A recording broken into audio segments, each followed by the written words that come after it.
Hello everyone, आप सबका Jeevan Jyoti biology channel में स्वागत है।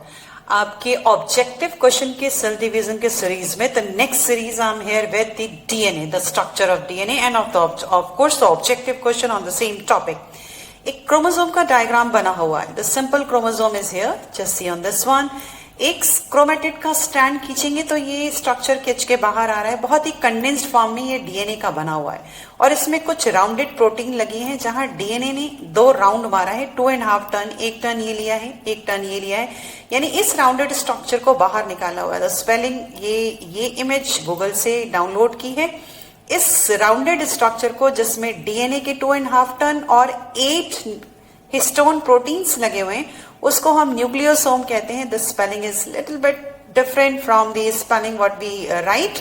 So what is nucleosome? Nucleosome is very much important point. It is there into this diagram also. This is made up of 2.5 turn of the DNA strand and of course 8 molecule of stone. इसी video के description box में मैं nucleosome के structure वाला भी link आपको share करूंगी। आप नोटिस करिए, इसको मैंने अपने हाथ से बनाया हुआ है, यानी जो रेड लाइन जा रही है वो डीएनए यहां दिखाया हुआ है मैंने। और ये जो डीएनए के अंदर ग्रीन कलर के ब्लॉक्स बने हुए हैं ये 8, 1, 2, 3, 4 नीचे जाएंगे, फिर 5, 6, 7 और जो एक आपको विजिबल नहीं है वो पीछे की तरफ है, यानी टोटल 8 हिस्टोन मॉलिक्यूल्स हैं। एक ऑब्जेक्टिव क्वेश्चन आपका बनेगा that nucleosome is made up of DNA plus 8 histone molecules. उसके बाद यहाँ पे ये इस क्रोमोसोम को हम लेकर के कहां से आए हैं, तो basically this chromosome is there inside the cell. Cell के अंदर ये क्रोमोसोम है और इस एक क्रोमोसोम को निकाल लिया, यानी न्यूक्लियस के अंदर ये क्रोमोसोम था और क्रोमोसोम का डिटेल हम पढ़ने जा रहे हैं क्योंकि हमें डीएनए के ऑब्जेक्टिव क्वेश्चंस चाहिए। A very quick revision on the topic is there. DNA is made up of double helical structure. ये गूगल से डाउनलोड कर रही मैंने इमेज, है ना। डबल हेलिकल सब जगह दिख रहे हैं, yellow, green and of course purple. And this is handmade, मेरी बनाई हुई इमेज है। आप देखिए, एक स्टैंड पॉलीन्यूक्लियोटाइड बोलते हैं, पॉली ये लिखा हुआ है पॉलीन्यूक्लियोटाइड। पॉली माने सो मेनी, न्यूक्लियोटाइड माने न्यूक्लियोटाइड के बार बार रिपीट होने से बनी हुई चेन, माने एक चेन ये न्यूक्लियोटाइड्स की बनी हुई है और एक चेन ये न्यूक्लियोटाइड की बनी हुई है। क्वेश्चन ये उठता है न्यूक्लियोटाइड क्या है। सो न्यूक्लियोटाइड डीएनए की स्ट्रक्चरल यूनिट है। नेक्स्ट पेज पे जब जाएंगे तो आपको न्यूक्लियोटाइड भी डिस्क्राइब करती हूँ। इतना जाने कि ये double helical structure Watson and Crick का दिया हो and of course the diameter of this double helix is 20 angstrom. यही स्ट्रक्चर ये हाथ से बना के जो आपको दिखाया है इसको ऐसे ऐड कर लेते हैं। ये देखिए, ये यहाँ जा रहा है, this is double helical structure of DNA. सामने देखेंगे तो एक स्ट्रैंड जो है पॉलीन्यूक्लियोटाइड का ये है, ये बना हुआ है दिस वन, और जो दूसरा स्ट्रैंड है पॉलीन्यूक्लियोटाइड का वो ये बना हुआ है, ठीक है। अब इसमें जो नाइट्रोजनस बेसिस हैं, जो न्यूक्लियोटाइड के नाइट्रोजनस बेसिस हैं, अगर आप नोटिस करें तो यहाँ पे लिखा है हमने guanine, this is, and cytosine, ये and then T and then A. But before going with the structure of this DNA, it's better to find out that what are the components of nucleotide. Nucleotide की क्या क्या component हो सकते हैं। आइए, इसी double helix को हमने खींच के सीधा कर दिया, यानी स्ट्रैंड को बिल्कुल स्ट्रेट कर दिया। देखते हैं क्या बताना चाह रहे हैं। मैंने एक स्ट्रैंड में एक पॉलीन्यूक्लियोटाइड के एक चेन ये बने हुए, 2 कलर यूज कर लेते हैं। एक चेन को इस तरीके से ड्रॉ किया हुआ है, ये सिंगल चेन है, ये पीछे की तरफ ये ऐसे जाते हुए ये एक चेन हो गई। और दूसरा चेन अगर हमें दिखाना हो तो दूसरा चेन हमारा ये चेन हो गया। देखिए, आप कलर चेंज कर लेते हैं, आपको दिखाई दे बहुत प्रोमिनेंट कलर से। ये देखिए, ये दूसरी चेन हो गई, ठीक है। तो अब हम ये पता करेंगे कि न्यूक्लियोटाइड होता है क्या। मैंने एक एक स्टेप पे आपको एक एक न्यूक्लियोटाइड मिलेगा, ये दूसरी चेन हो गई, ठीक है। आइए न्यूक्लियोटाइड देखते हैं। ये देखिए, the nucleotide is made up of एक फॉस्फेट ले लिया हमने, 1 फॉस्फेट। दूसरा हमारा हो जाएगा पेंटोज शुगर, तो ये हमने ले लिया पेंटोज शुगर। और nitrogenous base, 2 different kinds of nitrogenous bases are there into the DNA, purines और पायरिमिडीन्स। प्यूरीन भी 2 तरीके की होती है, adenine and guanine, right. Adenine का इनिशियल ले लिया A, it is written here, initial ले लिया, एडेनाइन का इनिशियल ले लिया A और ग्वानाइन का इनिशियल ले लिया G। उसी तरीके से प्यूरीन के बाद पायरिमिडीन, वो भी 2 तरीके के होते हैं, one is cytosine and another is known as thymine. तो थायमिन इज रिटन, इनिशियल ले लिया उसका T।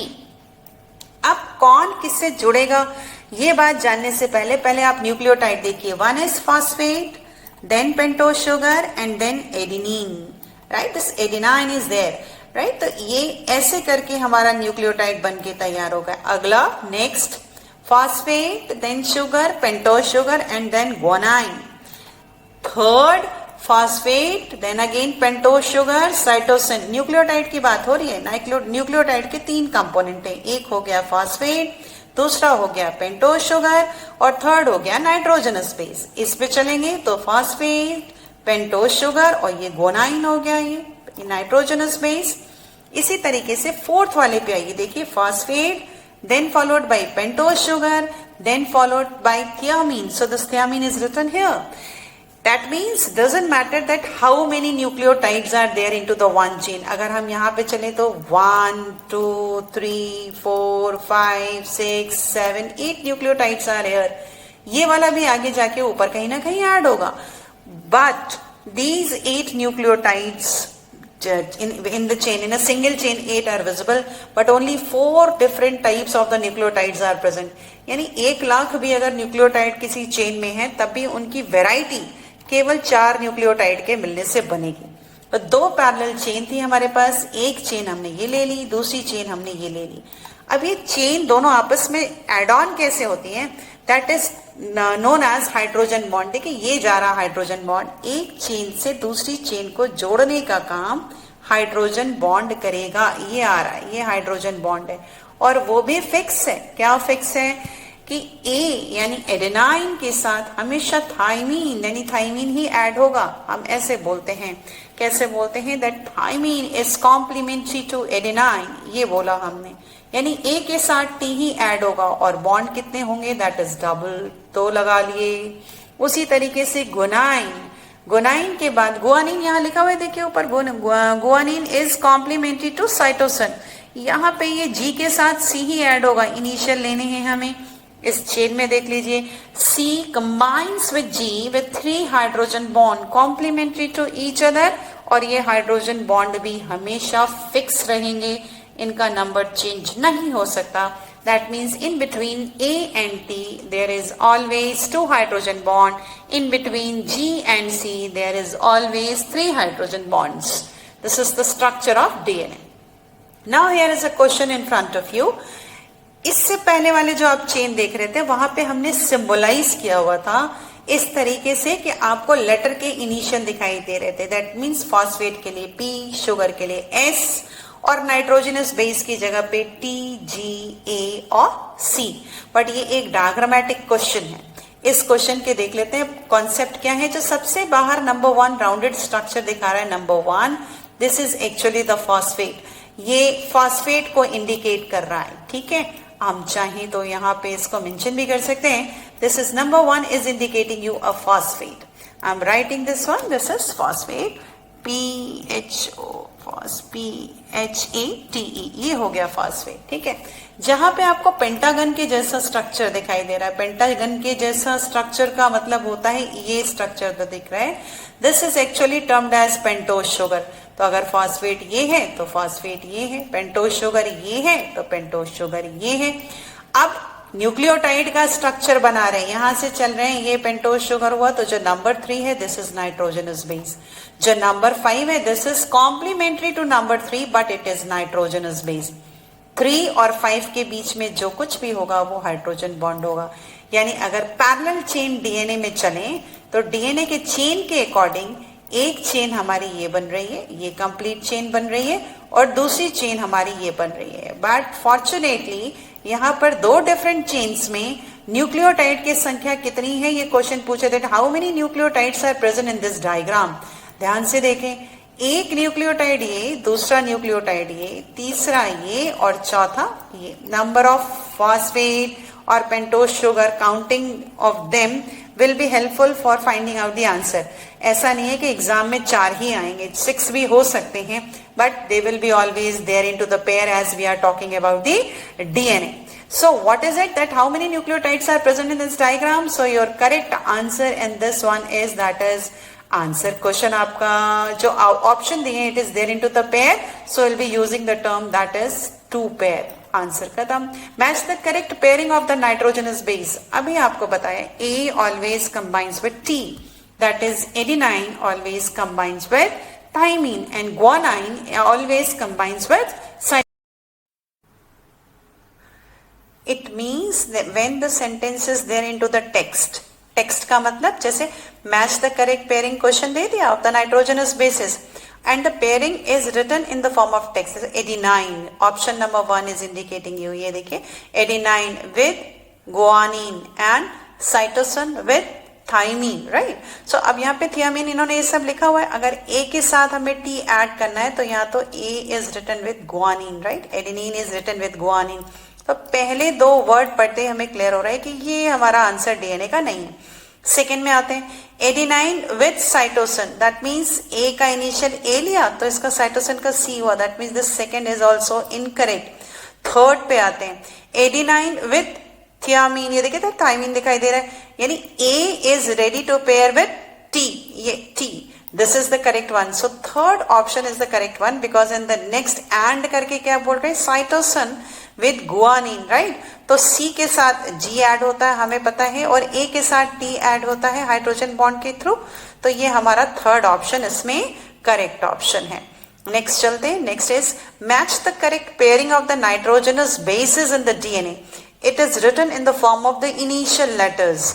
इसमें भी चलते हैं. We know that in between adenine, this is adenine, it is written in option number 1, this is adenine with guanine, है ना? So A always complementary of the A is T.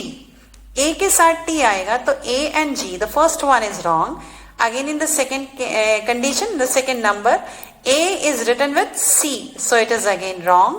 The third one, adenine with thymine, here it is clear that दोनों के बीच में double hydrogen bond भी दिख रहे हैं और यहाँ पे हमने लिखा गुआनिन विथ साइटोसिन और दोनों के बीच में 3 हाइड्रोजन बॉन्ड भी दिख रहे हैं, तो इसका मतलब ये हुआ है कि this third one is the correct one, तो ये हमने थर्ड पे टिक कर लिया. नेक्स्ट कह रहे nucleosome is made up of, I started my topic from here only. DNA से शुरू किया था हमने कि डीएनए का स्ट्रैंड होगा और उसमें 8 हिस्टोन मॉलिक्यूल्स होंगे and going to search for that DNA with 6 histone, no it is incorrect. So DNA with 8 histone molecules. So the correct one is the second option, that is DNA with 8 histone molecules. यानी आपका जो correct option लेंगे that is second one, right? Next पे चलते हैं. आइए देखते हैं अगला क्वेश्चन कैसे बनता है. कह रहे structural unit of DNA. DNA को भाई बनाने की जिम्मेदारी किसकी है? वो कौन सी ईंटें हैं जिसको मिलाकर हम डीएनए का ढांचा खड़ा करेंगे? तो आप इसके पॉइंट ले लीजिए. इसमें पहला इन्होंने बोला न्यूक्लियोटाइड, फिर कह रहे हैं न्यूक्लियोसाइड, फिर कह रहे हैं nucleosome. Bit confusing it is, सब एक ही जैसे दिखाई पड़ रहे हैं. And all of the above, but we know that the structural unit of DNA, DNA को बनाने का काम हमेशा न्यूक्लियोटाइड करते हैं, तो हमारे ये फर्स्ट ऑप्शन करेक्ट ऑप्शन हो जाएगा. शुगर प्रेजेंट इन डीएनए, ये पॉइंट थोड़ा आपको याद रखना पड़ेगा कि शुगर के अंदर जो डीएनए होती है वो actually it is pentose sugar, pentose is written here, लेकिन इसको हम डीऑक्सीराइबोज शुगर भी कहते हैं. जब आप डीएनए के स्ट्रक्चर वाला वीडियो देखोगे तो in that video it is mention why it is termed as deoxyribose sugar. एक ऑक्सीजन पेंटोज शुगर के रिस्पेक्ट में कम होता है, that's why we are using the term deoxy, T means no, oxyribose sugar यानी एक ऑक्सीजन लेस है, that's why we are using the term deoxyribose sugar. फिर आइए पेंटोज शुगर और डीऑक्सीराइबोज शुगर को आपको मेमोराइज करके रखना है. नेक्स्ट क्वेश्चन पूछ रहे हैं कि बेसिस, बेसिस का मतलब nitrogenous bases, that means A adenine, T thymine, G guanine, C cytosine are held together in a DNA double helix by specific bond. सारे नाइट्रोजनस बेसिस डीएनए हेलिक्स में एक special bond से added होते हैं, वो DNA का रक्स भी कहलाते हैं. These bonds are, क्या होगा? आयनिक bonds, covalent bond, hydrogen bond, non-covalent bond.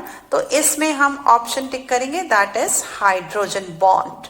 Next question says, अगला क्वेश्चन कह रहा है if the DNA strand has nitrogenous base sequence A, T, T, G, C, C, the parallel DNA will have, इनके कहने का मतलब है कि अगर एक वाले डीएनए का हम स्ट्रैंड बनाएं, यानी एक डीएनए का स्ट्रैंड ऐसे बनाएं तो उसका सीक्वेंस कुछ ऐसे होगा, यानी यहाँ पे ए होगा, फिर चलेंगे तो यहाँ पे टी होगा, ये सीक्वेंस होगा और सीक्वेंस इन्होंने सामने लिख रखा है।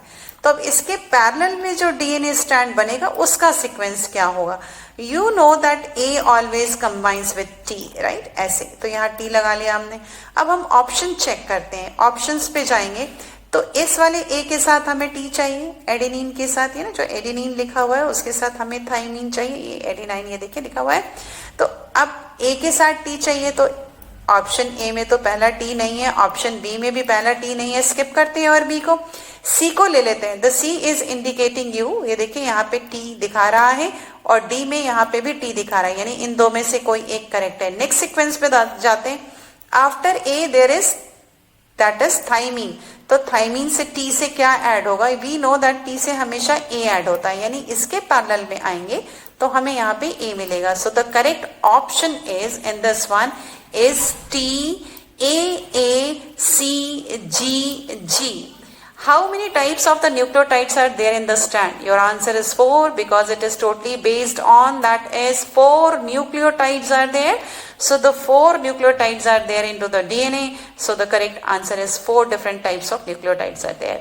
पेंटोज शुगर के कितने तरीके के जो न्यूक्लियोटाइड बन सकते हैं उसकी डिटेलिंग मैंने यहाँ की है। That is pentose sugar and phosphate are fixed without any variant of the nucleotide. So nitrogenous bases is responsible for the variation in nucleotide. These bases are of 4 types. कैसे? PSA, PST, PSC and PSG. So thank you and bye bye.